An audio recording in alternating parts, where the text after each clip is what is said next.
Сәлем аруларым, бүгін біз сіздермен дайындалуы оңай, жеңіл салат жасайтын боламыз.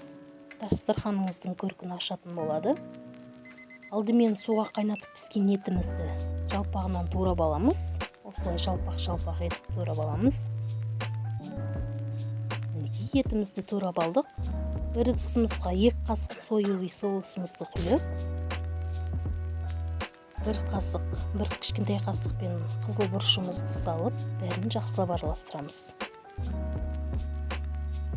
Енді осы араласпамызға етімізді салып, бәрін тағы да араластырып аламыз.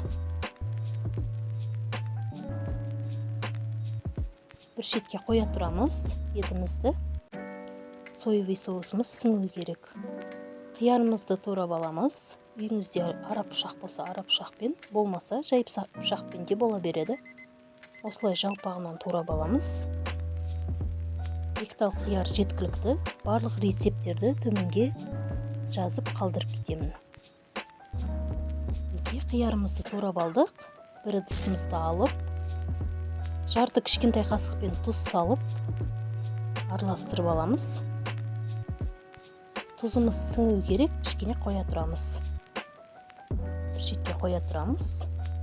Жартылай ашты бұрыштарымызды тазалап аламыз. Жартылай ашты бұрыштарымызды да осылайынан жалпағынан турап аламыз. Осылай бөліп турасаңыздар ыңғайлы болады.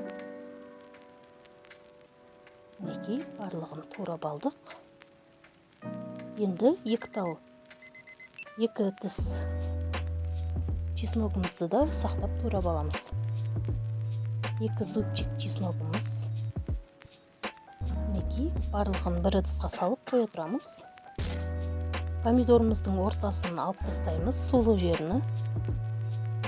Оны да жалпағынан турап алдық. Өйткені су шығып кетуі мүмкін. Укробымызды да турап алдық, майдалап. Көк пиязымызды кішкене үлкен етіп тураймыз. Бәрін қоя тұрамыз. Енді 1 тал пиязымызды турап алдық, қатты майдаламаймыз. Қызып тұрған сковородкамызға майды құйып, 1 қасық май үлкен қасықпен пиязымызды саламыз. Жарты кішкентай қасықпен тұз, ашты бұрыштарымызды салып, бәрін қатты қуырмаймыз. 1-2 минут қуырсақ жеткілікті. Оны да қоя тұрамыз.